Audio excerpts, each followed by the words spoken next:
Hello everyone, welcome back to my channel TET classes Chitra. तो students, आज हम जो इम्पोर्टेंट अधिवेशन कर रहे थे कांग्रेस के, आज हम उसका सेकंड पार्ट करेंगे कि बाकी के कौन से इम्पोर्टेंट अधिवेशन है। तो हमने 36वें तक कर लिया था। अब हम करेंगे 38वां अधिवेशन। कहाँ हुआ था? हमारा गया में 1922 में, जिसके थे चित्तरंजन दास। कौन थे अध्यक्ष? चित्तरंजन दास। और ये इसलिए इम्पॉर्टेंट है क्योंकि इन्होंने अध्यक्षता कहाँ की थी? ये जेल में थे, याद रखिएगा। गया की एक जेल में थे ये कैदी, और वहाँ पर बैठक हुई और उसमें इन्होंने अध्यक्षता की थी, जेल में रहकर। 39वां कहाँ अधिवेशन हुआ? 1923 दिल्ली में हुआ है। ये इसलिए इम्पॉर्टेंट है क्योंकि सबसे युवा अध्यक्ष का खिताब किसको जाता है? अबुल कलाम आज़ाद। ऐसे अध्यक्ष रहे हैं कांग्रेस के जो सबसे युवा अध्यक्ष थे। सबसे छोटी उम्र में अध्यक्षता किसने की थी? अबुल कलाम आज़ाद। कहाँ की थी इन्होंने? दिल्ली में 1923।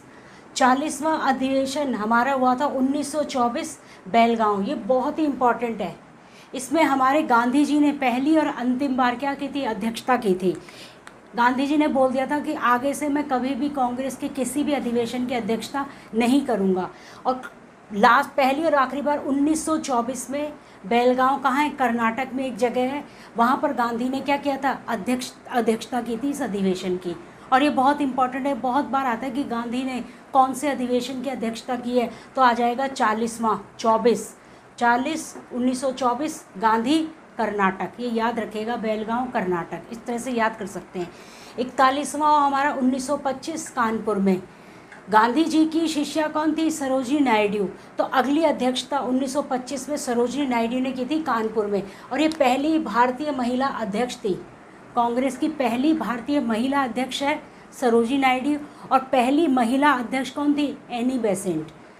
45वां है हमारा 1929। ये बहुत इंपॉर्टेंट है, हर बार आता है यहाँ से क्वेश्चन कि 1929 लाहौर में अध्यक्षता की थी पंडित नेहरू ने।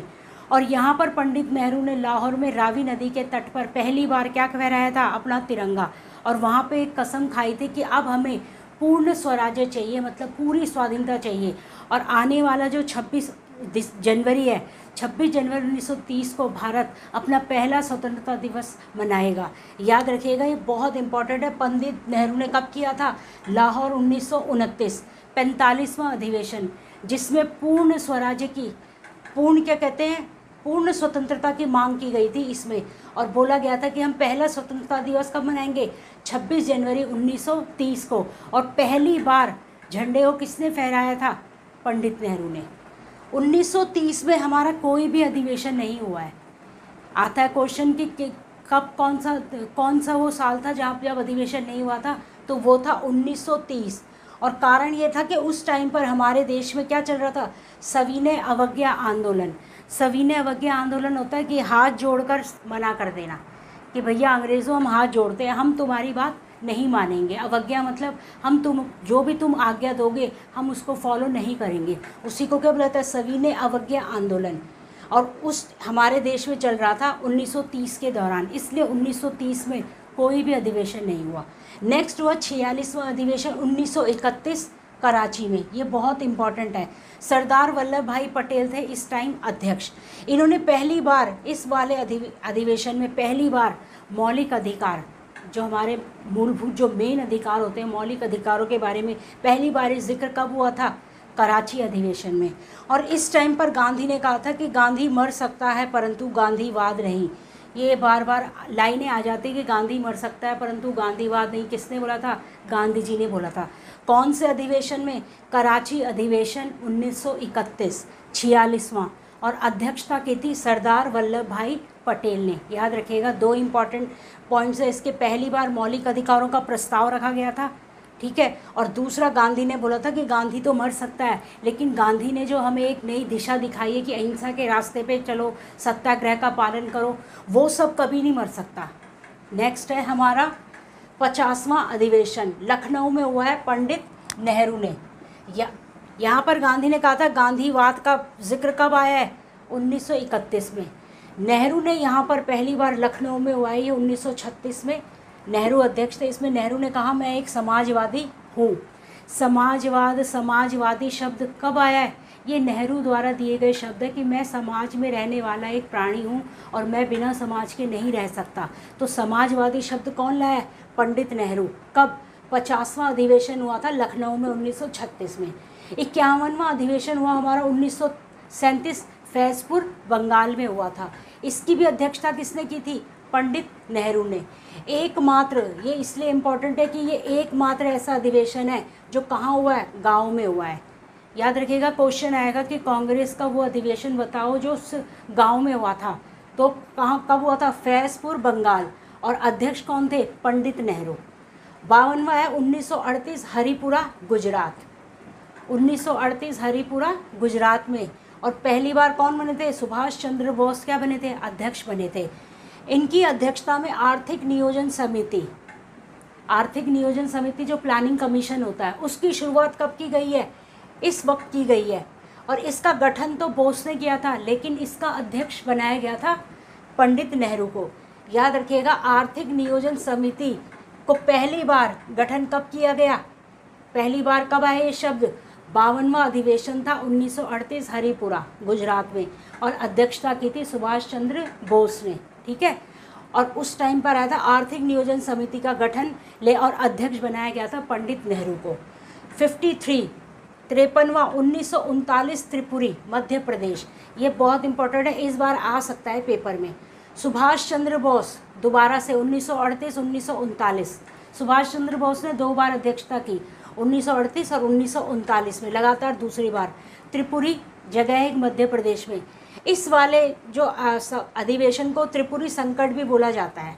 इस टाइम पे ये हुआ था कि सुभाष चंद्र बोस जब आए थे तो धीरे धीरे जो नरम दल और गरम दल जो अलग अलग हो रखे थे, ज़्यादातर लोग सुभाष चंद्र बोस को चाहते थे कि वो अध्यक्ष बने और आगे भी बना रहे।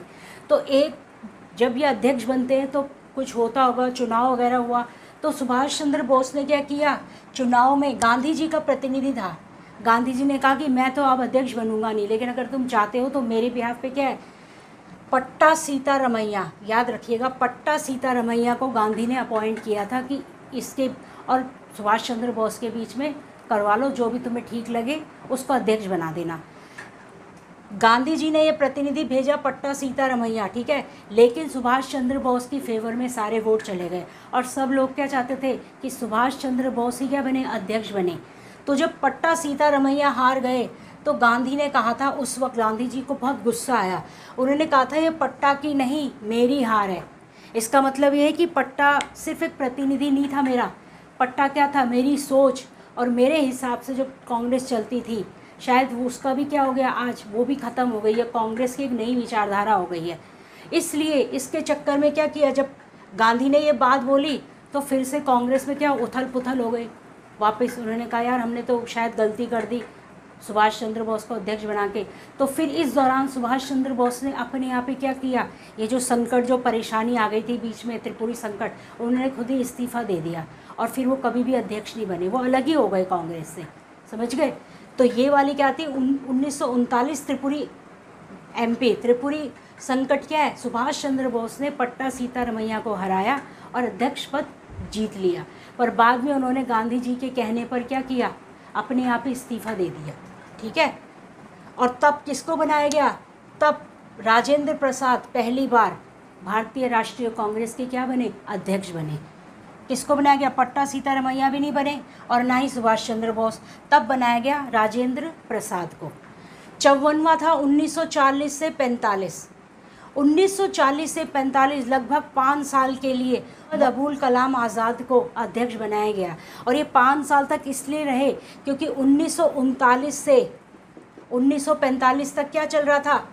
वर्ल्ड वॉर चल रहा था। तो इस दौरान कांग्रेस का क्या हुआ? कोई अधिवेशन नहीं हो पाया। इसलिए इनको बुलाते कि सर्वाधिक लंबी अवधि तक रहने वाले कांग्रेस अध्यक्ष कौन है? अबुल कलाम आज़ाद। याद रखिएगा, सबसे लंबी अवधि लगभग 5 या 6 साल तक इन्होंने अध्यक्ष पद पर रहे। पर उस टाइम पर क्या हुआ? कोई भी अधिवेशन नहीं हुआ क्योंकि उस टाइम पर द्वितीय वर्ल्ड वॉर यानी द्वितीय विश्व युद्ध चल रहा था। 55वां आ जाता है हमारा नवंबर में। ज़्यादातर कांग्रेस के अधिवेशन कब होते थे? दिसंबर में, क्योंकि 28 दिसंबर को कांग्रेस फॉर्म हुई थी कांग्रेस।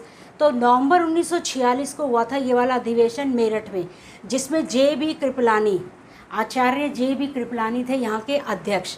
और ये जब भारत हमारा आज़ाद हुआ है तो भारत के स्वतंत्रता के समय के अध्यक्ष, ये पिछली बार भी आया था जब मैंने एग्ज़ाम दिया था, और ये बहुत इम्पॉर्टेंट है कि जब भारत को स्वतंत्रता मिली तो उस वक्त हमारे अध्यक्ष कौन थे, तो उस वक्त हमारे अध्यक्ष थे आचार्य JB कृपलानी। समझ गए? वो क्या थे, हमारे अध्यक्ष थे 1946, और उन्होंने अध्यक्षता की थी 1946 मेरठ में, और भारत के स्वतंत्रता के समय के अध्यक्ष थे ये हमारे। तो ये बहुत इम्पॉर्टेंट मैंने अधिवेशन कराए हैं कांग्रेस के, और ये कर ही जाइएगा। ये इतने इम्पॉर्टेंट अधिवेशन है कि इनमें से 1 या 2 क्वेश्चन आएंगे ही। कहते हैं ना टफ़ पेपर आता है, सीधा वो नहीं आते हैं कि टिक मार्क कर दिए। अब एक छोटी सी स्टेटमेंट दे देंगे और उसके कई सारे ऑप्शंस दे देंगे, कौन कौन से ऑप्शन सही हैं, इस तरह के क्वेश्चन आते हैं। तो ये जो डिटेल में कराए गए हैं ना, ये वाले पॉइंट्स आप कर जाइएगा अच्छी तरह। ये हमेशा बार बार रिपीट हो रहे हैं क्वेश्चन। और ये वाला जो चैप्टर है महत्वपूर्ण कांग्रेस अधिवेशन, ये बहुत इंपॉर्टेंट चैप्टर है TGT के भी उससे। तो चलिए आज की क्लास यहीं पर ख़त्म करते हैं, अपनी अगली क्लास में मिलते हैं, तब तक के लिए नमस्कार।